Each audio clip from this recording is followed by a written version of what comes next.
Redditors with former or currently controlling SOs, what were their most ridiculous demands or rules? Story 1. I was doing laundry at my mom's about 10 minutes down the road where there's no cell service. She came back to a torrent of paranoid manic texts just as she was peeling out of our apartment, accused me of cheating on her, sleeping with a girl at work, and setting up fake Facebook accounts to mess with my ex. You get the picture. After some weeks of this BS, she introduced me to some guy she knew from high school while we were out at the bar. Mind you, I did this once. Introduced her to an old friend who was dating one of my best bros. She accused me of messing around with her. Anyway, I came back to the apartment to find her and this guy watching a movie. She acted like it was no big deal and told me to give them space. That caused a visit to my landlady downstairs. I explained what was up. She was very kind and understanding. I always paid my half on time and helped her out around the property, so she let me forfeit my security deposit and break the lease. Since my ex was such a cold brat to her, she got a whole slew of lease-breaking claims brought down on the crazy woman because she had been cheated on before and felt bad. Called collections, etc. Now this psycho is living with her mom, got knocked up by her new landscaper junkie boyfriend, and is going for the DOI hat trick. Story 2. I didn't want me talking to any males, even family members. Not even a simple hello with a friendly smile because this was me flirting with him, and if a guy spoke to me first, then he was flirting with me. He tried to make me lose my job because I was surrounded by men all day and he didn't like that. He'd basically tell me what to do with my life, and changes I needed to make, which were stupid things like me wearing makeup because I wanted to. But if I tried to tell him he needed to quit drinking, he's an alcoholic, and skipping work because of hangovers from drinking, then I was controlling. He needed to stop trying to change who he is, etc. He didn't want me wearing skirts or shirts that showed anything, pretty hard with a large bust, because then men would stare, even when they wouldn't. I couldn't wear makeup on any normal day, especially if I was going somewhere without him because I was trying to look good for someone else. No matter how many times I explained makeup as a hobby and I do it for myself, not to look good for anyone else, not even him. Speaking of makeup, he would yell at me if I bought a $3 lipstick because it's a waste of money, and then he'd spend a ton on booze. He'd even make me buy it when he didn't want to because I make more than him and he needed to save, but would spend all his money on beer and cigarettes when he made me broke. He's even made me buy multiple controllers and gaming headphones because it was my fault he broke them when mad because of COD Online. All I do is say maybe he should stop playing because he was getting worked. Probably worst of all is he didn't want me spending time and playing with my 6-year-old brother whom I adore. I ignored that and even let my bro in the bedroom with me, which would make my ex extremely mad. If he felt threatened by her 6-year-old brother, he has more issues that go way beyond being controlling. Story 3. There was a lot from my ex-husband. I was severely depressed and he wouldn't make money available for therapy. Even though he was unemployed, he was still in control of the finances.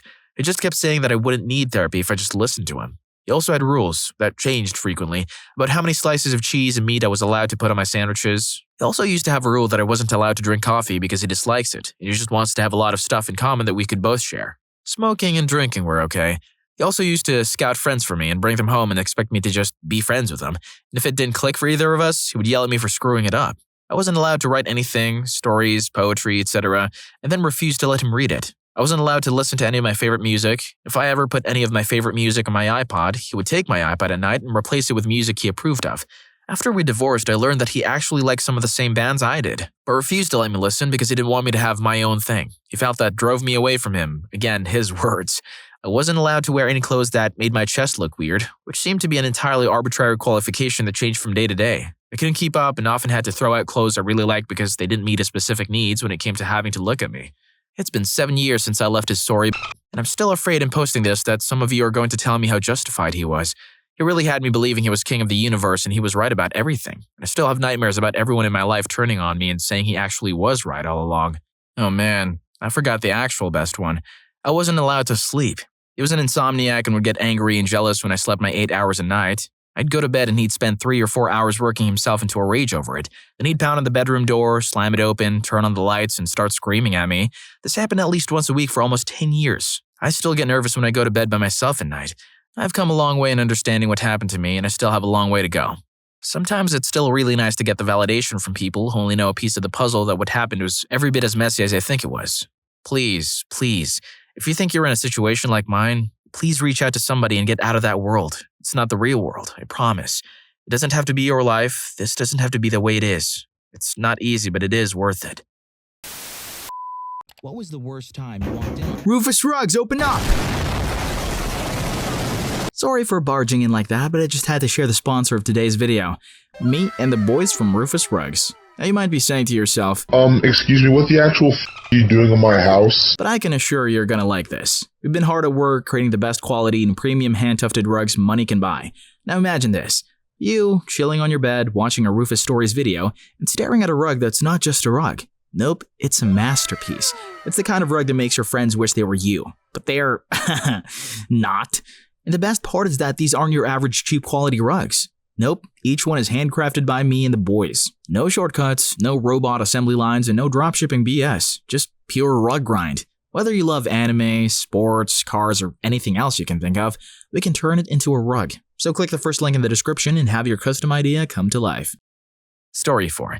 She said, "Move to my country to live with me in 5 days. If you do not, I will never speak to you again." She broke up with me about a year after moving. She has left me on my own in a foreign country. She doesn't see how she's the bad person here. She left me for somebody who she thought would be better than me. She has messed me up for life with some of the statements she's made too. She has Asperger's syndrome. When I moved there, she wanted to do very little outside of her house. She didn't want to go on dates or anything. She also was reluctant to help me learn Swedish. The location we lived made it difficult for me to learn the language too. So when she dumped me, her reasons were that she had enough use out of me, helping her accomplish things she never thought she could accomplish. She was ready to move on with somebody else. I could barely function. It took an incredibly long time to find somewhere to live, and because of what she was like with the Asperger's syndrome, I have a very limited friend circle, all of whom are on her side for some weird reason, even though they told her that her attitude was incredibly wrong and ignored her for 8 months after she broke up with me, which has meant that the friendship group has now been split. They can be friends with one of us, not both of us. If I head out alone, I don't have that crutch that can help me with the situations I encounter. I do have responsibility in my life. She knew how much I gave up to be there. I gave up my job, a dream I had, which sucked to give up, my friends and my family. It was going perfectly until the last days when some random guy started speaking to her. Then it was like, bye. That was that. I mean, sure, we argued. We always go through it. Nothing was all that serious. Most of the arguments were things blown out of proportion. I hate to blame it on the Asperger's, but I will have to. She found it difficult to see somebody else's point of view. If, say, she complained that I never bought her a cake and I would say, "I did buy you a cake 2 days ago," she would get pissed off at me for trying to prove her wrong. This all added up to a lot of hate against me for zero reason. We never had a major argument about cheating, living situations, or anything. It was tiny things like that which to most people would be meaningless. Story 5. My first girlfriend had a huge body issue about the size of her melons. They were small and I liked them. Plus she had a wonderful hourglass figure. Anyway, she'd freak out if we watched a movie together and there was a girl with larger ones on the screen. She'd often even physically cover my eyes with her hand, even in a movie theater. If we were walking on a street and a busty girl walked past, she'd be staring at me with a death glare to see if I even glanced towards her. Her little sister had a larger bust than her, so she was constantly insanely paranoid that I was secretly into her teenage sister. It was just a trip to the Twilight Zone. This was like 15 years ago, so I don't remember all the details anymore. I think at some point when we were just flirting and not together yet, she asked what kind of girls I liked and I said something about curves. Perhaps that somehow triggered her insane uncertainty, but I didn't even mean bust size with it, but, all curves. I explained that to her several times later on, but she was insistent I was lying in an attempt to cover my tracks. Whenever I mentioned any female to her or she learned that I had, say, a female classmate, she would demand that I evaluate the girl's size to her. If I didn't, it was a sign she had big stuff and I was obviously after her. If I did, it was a sign I kept staring at her and wanted her. If I saw something like that question coming up and evaded it somehow, it led to simmering resentment that would be unleashed later. Just one of those things where you can't win, no matter what. So after trying to talk about it and fix it for 6 months, I stopped playing. I'm pretty sure that in the end, she thought I left her because I wanted someone with bigger ones. No, Miss K. It was because you went crazy on me. I guess it was good I got a taste of such behavior so young. I think some people get stuck in relationships filled with toxic discussions and traps like that, which then end up poisoning their whole lives with unhappiness. The early exposure I had taught me to look for early warning signs and avoid anything of the sort later in life. Instead, I just ran foul of different types of crazy. But that's another story. When she asks what kind of girls you like, that's almost always a trap. There's no right answer. If you don't want to fall for this trap, you better hit the like button and subscribe to the channel. Story 6. Here's a moderately detailed rundown of the saga that ruined friendships and made the last 2 years of high school a living hell for me. I dated an absolutely crazy person for the last 2 years of high school. I knew she was crazy, but unfortunately, I lost my V-card to her. The concept of getting it at the time kept me tethered to her for long enough that she could dig her claws into me and do some real damage. For the sake of the story, let's call her Barbara, because that sounds like a really bratty name. The first red flag that I should have seen came about 3 weeks into the relationship before we even did it. She said that I shouldn't watch anything intimate in a relationship with her because it was cheating. Later in the relationship, she didn't even want me to talk to another girl. Pretty hard to accomplish while in high school, especially when you have to work on group projects or interact with some of the female managers on your sports teams. I should include that she demanded to have the passwords to all of my accounts. My email, Facebook, etc. are of some relevance. Why I went along with this, I'll never know. This jealousy issue got so bad that one day she logged into my Facebook and unfriended all of my female friends, including many of my cousins.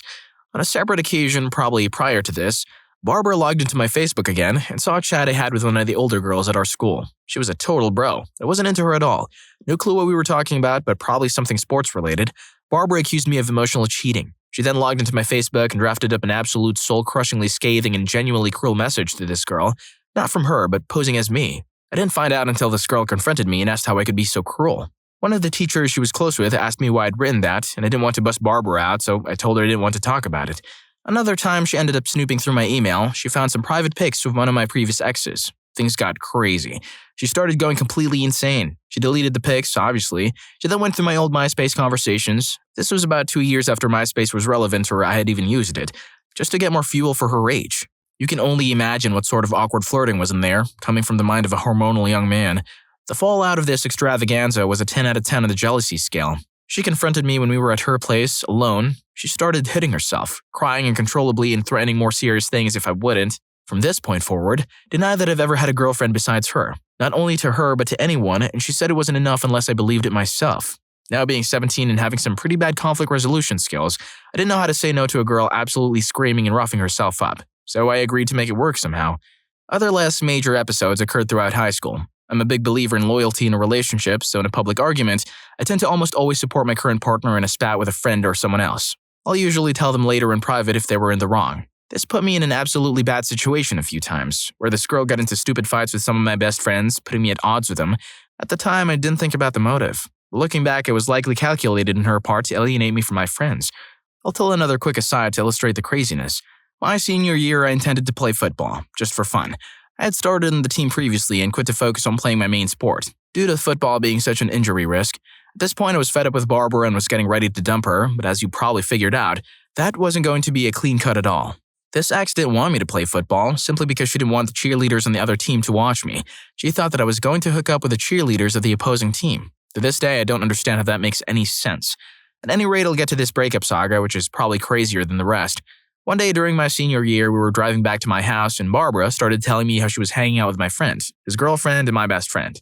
At this point, Barbara had pretty successfully alienated me from most of my friends. I've known my best friend since we were kids and we're extremely close. My ex starts to claim that my best friend was talking smack about me to everyone.